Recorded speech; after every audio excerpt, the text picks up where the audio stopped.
నమస్తే, నా పేరు రామకృష్ణ. మీరు చూస్తున్నారు అగ్రిటెక్ తెలుగు. మనం ఇప్పుడు వచ్చేసి తమిళనాడులోని తిరుపూర్ డిస్టిక్ లో ఉన్నటువంటి కాంగేయం అనేటువంటి ప్రాంతంలో అయితే ఉన్నాం. ఇక్కడ ఈ పౌల్ట్రీ రైతులు ఎవరైతే ఉన్నారో ఈ బాయిలర్ ఫార్మ్స్ ఉంటాయి కదా, అవి కింద పెరుగుతూ ఉంటాయి. వాటి కోసం ఆటోమేటిక్ ఫీడింగ్ సిస్టమ్ అయితే కనుక ఇన్స్టాల్ చేసుకోవడం జరుగుతుంది.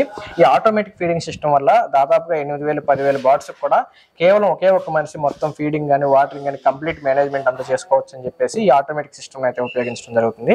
ఇది వచ్చేసి మనం గతంలో కోయంబత్తూరులో ఉన్నటువంటి మయూర్ పౌల్ట్రీ ఎక్విప్మెంట్ సంబంధించి వీడియో చేయడం జరిగింది కదా. సేమ్ అదే సంస్థ వాళ్ళు అయితే కనుక కంప్లీట్ ఈ సిస్టమ్ ఇన్స్టాల్ చేయడం కానీ దీనికి సంబంధించినటువంటి మెటీరియల్ కానీ అన్ని సప్లై చేస్తున్నారు. మీరు కూడా ఎవరైనా సరే ఈ ఆటోమేటిక్ ఫీడింగ్ సిస్టమ్ కనుక ఇన్స్టాల్ చేసుకోవాలనుకుంటే స్క్రీన్ మీద కనబడుతున్న నెంబర్ మీరు కాల్ చేయొచ్చు. అయితే ఇప్పుడు నేను వచ్చేసి ఈ వీడియోలో ఈ ఆటోమేటిక్ ఫీడింగ్ సిస్టమ్ అంతా ఏ విధంగా వర్క్ చేస్తుంది, దీని ప్రైస్ ఎంత ఉంటుంది, ఏ విధంగా మేనేజ్ చేసుకోవాలి అన్ని విషయాలు మీకు ఈ వీడియోలో ఎక్స్ప్లెయిన్ చేయబోతున్నాను.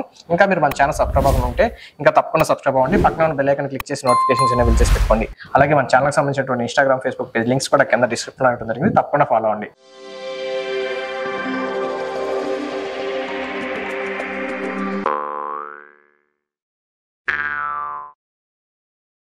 మనం ఇప్పుడు వచ్చేసి ఈ వీడియోలో ఈ ఆటోమేటిక్ ఫీడింగ్ సిస్టమ్, ఈ బాయిలర్ కోల్స్ కి ఆటోమేటిక్ ఫీడింగ్ సిస్టమ్ గురించి అయితే ఎక్స్ప్లెయిన్ చేయబోతున్నాను.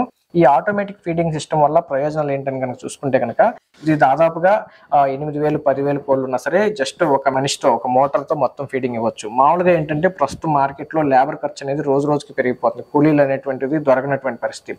అలాగే ఎప్పుడైనా మనం చూసుకోక ఫీడ్ కనుక లేట్ అయితే కనుక బర్డ్స్ ఫుడ్ లేక ఇబ్బంది పడేటువంటి పరిస్థితి కూడా ఉంది. ఈ ఆటోమేటిక్ సిస్టమ్ వల్ల ఎప్పుడైతే ఫీడ్ అయిపోతుందో ఆటోమేటిక్ గా ఈ డ్రమ్ లో ఉన్నటువంటి ఫీడ్ కంప్లీట్ గా బర్డ్స్ కి ఆటోమేటిక్ వెళ్ళిపోవడం జరుగుతుంది. ఇప్పుడు ఈ డ్రమ్ వచ్చేసి దీంట్లో దాదాపుగా 210 కేజీల ఫీడ్ అయితే పట్టడం జరుగుతుంది. ఈ 210 కేజీల ఫీడ్ ఇచ్చినప్పుడు దాదాపుగా ఈ ఫీడ్ ని మోటార్ ఆ చివరి ఉన్నటువంటి మోటార్ ఏంటంటే లాక్కోవడం జరుగుతుంది. లోపల ఈ పైప్ లో స్ప్రింగ్ అనేది ఉంటుంది. ఆ స్ప్రింగ్ రొటేట్ అవడం వల్ల ఈ ఫీడ్ అనేది ఆ చివరి వరకు వెళ్ళటం జరుగుతుంది. అయితే ఇప్పుడు ఇది ఎంత లెంత్ వరకు తీసుకోవచ్చు అనుకుంటే కనుక మాక్సిమం 400 ఫీట్ వరకు తీసుకోవచ్చు. 100 to 150 ఫీట్ అట్లా లెంత్ వరకు కూడా తీసుకోవచ్చు. సపోజ్ ఇది వచ్చేసి మొత్తం ఈ డ్రమ్ కానీ చివరి ఉన్నటువంటి మోటారు దీంట్లో ఉన్నటువంటి ఫీడర్స్ మొత్తం ఉన్నాయి కదా, ఈ మొత్తం ఇక్కడ నుంచి ఆ చివరి వరకు 400 ఫీట్ వరకు దాదాపుగా 180 వరకు అయితే పట్టి ప్రతి 2.5 అడుగులకి ఒక ఫీడర్ అయితే ఏర్పాటు చేయడం జరిగింది. డే 1 చిక్ నుంచి మనం మొత్తం బర్డ్స్ అన్ని అమ్మేసుకునేంత వరకు కూడా ఇది ఒకటే ఫీడర్ అయితే పనిచేయడం జరుగుతుంది. అయితే చిక్ చిన్నగా ఉన్నప్పుడు మేత అందటం కోసం అడ్జస్ట్మెంట్ కోసం అయితే కనుక అడ్జస్ట్ చేసుకోవచ్చు. అలాగే బర్డ్స్ హైట్ పెరుగుతున్న కొద్దీ వీటికి హించ్ అయితే ఉంటుంది. పైకి లేపుకోవడానికి మొత్తం ఎంత ఎత్తు కావాలంటే అంత ఎత్తుకి మనం చక్రం తిప్పుకుంటే అది మొత్తం పైకి లేవటం జరుగుతుంది. మొత్తం ఇప్పుడు ఈ 400 ఫీట్ వరకు దీని ఖర్చు కనుక చూసుకుంటే కనుక సింగిల్ వర్స్ వచ్చేసి దాదాపుగా 1,70,000 వరకు అయితే కనుక అప్రాక్సిమేట్ ప్రైస్ అయితే అవుతుంది. కంప్లీట్ ఇన్స్టాలేషన్ కానీ మొత్తం మెటీరియల్ కానీ. అయితే ఏంటంటే ఇప్పుడు మనం 100 అడుగులు ఉన్నా 400 అడుగులు ఉన్నా ఆ చివరి ఉండేటువంటి ఈ ఫీడ్ ని సక్ చేసేటువంటి మోటార్ ఏదైతే ఉందో అది కామన్ గా ఉంటుంది. ఈ డ్రమ్ అనేది కామన్ గా ఉంటుంది. జస్ట్ తగ్గేది ఏంటంటే ఫీడర్స్ లెంత్ అనేది తగ్గుతుంది కాబట్టి పెద్ద డిఫరెన్స్ రాదు. ఇప్పుడు 400 అడుగులు పెట్టుకున్నా సరే, అలాగే ఇప్పుడు ఒకవేళ 100 అడుగులు పెట్టుకున్న ప్రైస్ లో డిఫరెన్స్ మీకు కేవలం 25,000 మాక్సిమం 50,000 మాత్రమే లెంత్ ని బట్టి డిఫరెన్స్ అనేది రావడం జరుగుతుంది. మొత్తం ఇప్పుడు సపోజ్ ఈ షెడ్ వచ్చేసి దాదాపుగా 8,000 పడటం జరుగుతుంది. అంటే ఇటు వచ్చేసి 400 అడుగులు ఉంది, ఇటు వచ్చేసి 25 అడుగులు ఉంది. 25 అడుగులు లెంత్ ఉంది కాబట్టి 2 వరుసలు అయితే పెట్టుకోవడం జరిగింది. మొత్తం ఈ 400 అడుగులకి ఈ 2 వరుసలకు కలిపి దాదాపుగా 3-3.5 లక్షల వరకు అయితే ఖర్చు రావడం జరుగుతుంది. మొత్తం ఈ ఆటోమేటిక్ ఫీడింగ్ సిస్టమ్ ఏ విధంగా వర్క్ చేస్తుందని కనుక చూసుకుంటే కనుక చివరి ఎండ్ లో ఏదైతే ఈ ఫీడర్ ఏదైతే ఉందో ఆ ఫీడర్ చివరి దాంట్లో మాత్రమే సెన్సార్ ఉంటుంది. ఇవన్నీ కూడా నార్మల్ గా వర్క్ చేయడం జరుగుతుంది. ఎప్పుడైతే చివరి దాంట్లో ఫీడ్ అయిపోతుందో ఫీడ్ అయిపోయిందని చెప్పేసి సెన్సార్ మోటార్ మెసేజ్ అవ్వటం, మోటార్ ఆన్ అయిపోవటం, దాని నుంచి మొత్తం ఫీడ్ అయితే తీసుకోవడం జరుగుతుంది. మొత్తం ఫస్ట్ నుంచి చివరి వరకు బర్డ్స్ ఫుల్ గా ఫిల్ అయి ఉంటాయి కాబట్టి అన్ని చోట్ల ఈక్వల్ గా ఈవెన్ గా ఫీడ్ తింటాయి కాబట్టి మొదటి నుంచి చివరి వరకు కూడా ఫీడ్ అయిపోవడం జరుగుతుంది. అయితే ఇది ఏం చేస్తుందంటే ఫస్ట్ ఈ ఫీడ్ మోటార్ ఎప్పుడైతే ఆన్ అవుతుందో ఆన్ అయిన వెంటనే ఆ డ్రమ్ కి ఇమీడియట్ గా ఉన్న దాంట్లో ఫిల్ అవడం జరుగుతుంది. మొత్తం దీంట్లో వచ్చేసి 2 కేజీలు అయితే పట్టడం జరుగుతుంది. ఈ 2 కేజీలు కంప్లీట్ గా ఇక్కడ వరకు ఫిల్ అయిన తర్వాత మేత అనేది ఇక్కడ వరకు వచ్చేస్తుంది కాబట్టి నెక్స్ట్ లెవెల్కి వెళ్ళిపోవడం జరుగుతుంది. అంటే ఈ జిఏ పైప్ లో హోల్స్ ఉంటాయి అనమాట. దాంట్లో స్ప్రింగ్ తిరుగుతూ ఈ మేత అనేది లాక్ వెళ్ళడం జరుగుతుంది. ఇది ఎప్పుడైతే ఇక్కడ కట్ ఆఫ్ అయిపోతుందో ఫీడ్ నెక్స్ట్ దానికి వెళ్ళిపోతుంది అనమాట. ఇక్కడ దాంట్లో ఫిల్ అయినంత సేపు పైకి వెళ్ళడానికి ఛాన్స్ ఉంది కాబట్టి వచ్చినట్టు హోల్లో పడిపోతుంది కాబట్టి నెక్స్ట్ దానికి వెళ్ళదు. ఈ విధంగా 1 by 1 మొత్తం కూడా ఫిల్ అవ్వకుండా చివరి వరకు వెళ్ళిపోవడం జరుగుతుంది అనమాట. మనకి మొత్తం కంప్లీట్ గా ఈ షెడ్ అంతా కూడా కోల్డ్ ఉండేటువంటి పరిస్థితి ఉండకపోవచ్చు. ఒక్కోసారి సగమే పెట్టుకోవచ్చు, ఒక్కొక్కసారి కొన్ని 100 పెట్టుకోవచ్చు, 2000 పెట్టుకోవచ్చు కదా. అలాంటప్పుడు ఏంటంటే ఎప్పుడైతే బర్డ్స్ తక్కువ ఉన్నాయో సెన్సార్ చివరి ఉంటుంది కాబట్టి చివరి ఎండింగ్ లో మనం కోళ్ళను పెట్టుకుని ఎప్పటికప్పుడు షిఫ్ట్ చేసుకున్నా లేకపోతే మొత్తం బయటకు అమ్మేసుకున్నా సరే మేత ఎటువైపు అయితే డ్రమ్ ఉంటుందో ఆ వైపు నుంచి మనం లిఫ్ట్ చేసుకుంటే కోళ్ళని చివరి మాత్రం కంపల్సరీ కోళ్ళు ఉండాలి. ఎందుకంటే చివరి ఉన్నటువంటి దాంట్లో మాత్రం సెన్సార్ ఉంటుంది కాబట్టి దాంట్లో ఫీడ్ అయిపోతూ ఉండాలి కాబట్టి తింటూ ఉండాలి కాబట్టి బర్డ్స్ ఆ చివరి ఎండింగ్ లో మాత్రం ఎప్పుడు బార్డ్స్ ఉంటాయి అనమాట. బ్రూడింగ్ చేసుకోవాలన్నా లేకపోతే కొంచెం బార్డ్స్ లేనప్పుడు ఇక్కడ ఫీడ్ పడుకోకుండా స్టాపర్స్ ఉన్నాయి కదా, ఈ స్టాపర్ని పెట్టుకుంటే కనుక ఫీడ్ రాకుండా ఉంటుంది, చివరికి వెళ్ళిపోతుంది. ఇప్పుడు వీటిలో ఏదైనా ఒకదానికి మనకు ఫీడ్ వద్దనుకున్నా లేకపోతే కొన్నిటికి వద్దనుకున్నా 1 by 1 ఫీడ్ ఆపేసుకోవాలనుకున్నా జస్ట్ దీంట్లో ఉన్నటువంటి దీన్ని స్టాప్ చేసుకుంటే కనుక ఫీడ్ దాంట్లో పడుకోకుండా నెక్స్ట్ దాంట్లోకి వెళ్ళిపోవడం జరుగుతుంది. ఇప్పుడు మనం మోటార్ ఏ విధంగా ఉంది, ఆ మోటార్ ఏ విధంగా వర్క్ చేస్తుంది, ఆ సెన్సార్ ఏ విధంగా ఉంటుంది అనేది మనం చివరికి వెళ్ళి అయితే ఒకసారి చూద్దాం. ఫ్రెండ్స్, ఇప్పుడు మనం వచ్చేసి ఆటోమేటిక్ సిస్టమ్ కి సంబంధించి మోటార్ దగ్గర అయితే ఉన్నాం. మొత్తం వర్క్ అంతా కూడా ఇక్కడ నుంచి జరుగుతుంది. మొత్తం ఫీడ్ మొత్తం ఆ డ్రమ్ లో ఫిల్ చేసినప్పటికీ మొత్తం ఈ ఫీడ్ అంతా ఇట్లో ఫిల్ అవడానికి అంతా మెకానిజం అంతా కూడా ఇక్కడే ఉంటుంది జరుగుతుంది. మనం అక్కడ ఫీడ్ ఫిల్ చేసిన తర్వాత ఇక్కడ ఉన్నటువంటి మోటార్ ఎప్పుడైతే ఇదేదైతే ఉందో ఈ రెడ్ కలర్ లో ఉంది, మిగతా ఎల్లో కలర్ లో ఉన్నాయి, ఇది మాత్రం రెడ్ కలర్ లో ఉంది కదా, దీంట్లో మాత్రమే సెన్సార్ ఉంటుంది. ఫీడ్ దీంట్లో ఎప్పుడైతే అయిపోతుందో అప్పుడు మాత్రమే మోటార్ ఆన్ అయ్యి అక్కడ నుంచి ఫీడ్ తీసుకోవడం జరుగుతుంది. ఇది ఎప్పుడైతే ఆన్ అవుతుందో 1 by 1 ఫిల్ చేసుకుంటూ మొత్తం వచ్చి ఇక్కడ ఫిల్ అయిన తర్వాత మోటార్ ఆటోమేటిక్ గా ఆఫ్ అయిపోవడం జరుగుతుంది. దీనికి సంబంధించినటువంటి కంట్రోల్ బాక్స్ అంతా కనుక చూసుకుంటే కనుక ఇక్కడ మన వెనకాల ఉంది. దీంట్లో మనకు కావాల్సిన విధంగా అన్ని రకాల మొత్తం కూడా ప్రోగ్రామింగ్ అంతా దీంట్లో డిజైన్ చేయబడి ఉంటుంది. మనం ఇక్కడ దీంట్లో ఆటో కానీ మాన్యువల్ కానీ మనకు కావాల్సిన విధంగా దీంట్లో మనం ఆప్షన్స్ ఇచ్చుకుంటే కనుక దాన్ని బట్టి పనిచేయడం జరుగుతుంది. మనం ఎప్పుడైతే దీంట్లో ఉన్నటువంటి సెన్సార్ ఏదైతే ఉందో సెన్సార్ ఎప్పుడైతే యాక్టివేట్ అవుతుందో ఫీడ్ ఫిల్ అయింది అనగానే మోటార్ ఆఫ్ అయిపోవడం జరుగుతుంది.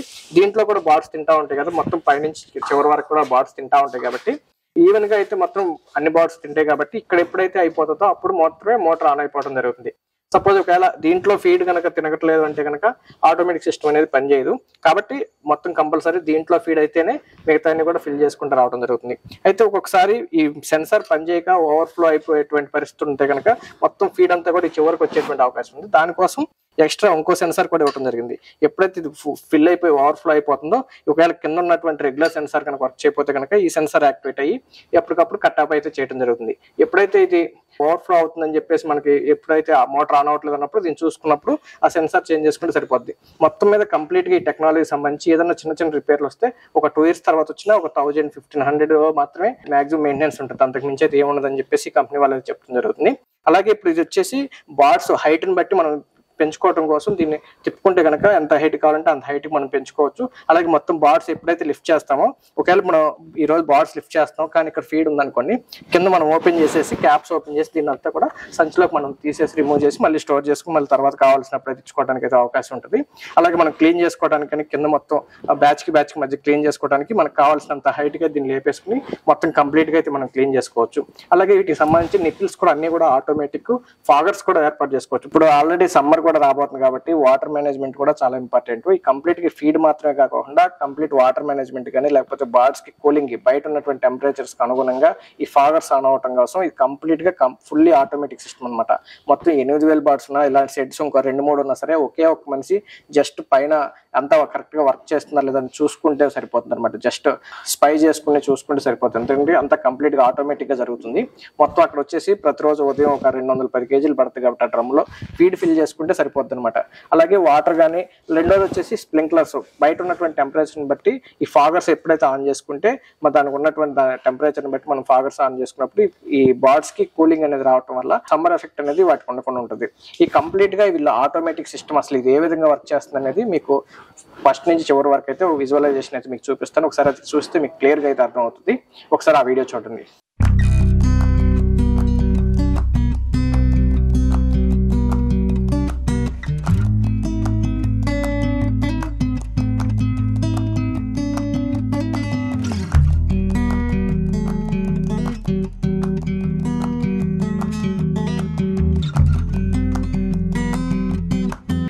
ఇది ఫ్రెండ్స్ ఇప్పుడు ఈ ఆటోమేటిక్ ఫీడింగ్ సిస్టమ్ ఏ విధంగా పనిచేస్తుంది అనేది బాయిలర్ కోళ్ళకు సంబంధించి పూర్తి వివరాలు అయితే మీకు ఎక్స్ప్లెయిన్ చేశాను అనుకుంటున్నాను. అయితే మరింత సమాచారం కోసం మీరు స్క్రీన్ మీద కనపడుతున్న నెంబర్కి మీరు కాల్ చేసినట్టయితే కనుక మయూర్ పౌల్ట్రీ ఎక్విప్మెంట్ కి సంబంధించినటువంటి వాళ్ళకి కాల్ చేసి అన్ని విషయాలు తెలుసుకోవచ్చు. ఇది కంప్లీట్ గా మొత్తం వీళ్ళు పౌల్ట్రీకి సంబంధించినటువంటి అన్ని రకాల మెటీరియల్ సప్లై చేయడంతో పాటు వాళ్ళ లేబర్ అంటే మ్యాన్ పవర్ సప్లై చేసి కంప్లీట్ ఇన్స్టాలేషన్ కూడా వీళ్ళది చేయడం జరుగుతుంది. మొత్తం ఇప్పుడు ఈ automatic system only feeding system కనుక సంబంధించి కనుక ప్రైస్ కనుక చూసుకుంటే కనుక 400 feet వరకు మొత్తం ఫీడ్ ఫీడ్ ఫిల్ చేసేది కానీ మోటార్ కానీ complete sensor complete installation setup వచ్చేసి ఒక 400 feet కి ఒక మోటార్ వచ్చేసి 1.5 to 1.7 lakhs వరకు అయితే అవుతుంది జరుగుతుంది. అంటే 1,70,000 75,000 వరకు అవుతుంది. ఈ 400 feet కి మొత్తం 2 అవసరం అవుతాయి కాబట్టి దాదాపుగా 3.5 లక్షలు అయితే అవడం జరుగుతుంది. ఇక దీన్ని బట్టి లెంత్ ని బట్టి అయితే కనుక మధ్యలో ఈ ఫీడర్స్ మాత్రమే తగ్గుతాయి కాబట్టి ప్రైస్ కొద్దిగా తగ్గేటువంటి అవకాశం ఉంది. 100 to 400 feet లెంత్ వరకు అయితే ఈ సెటప్ అనేది మంచి కన్వీనియంట్ గా కంఫర్ట్ గా అయితే రైతు ఇన్స్టాల్ చేసుకోవడానికి అనుకూలం అని చెప్పొచ్చు.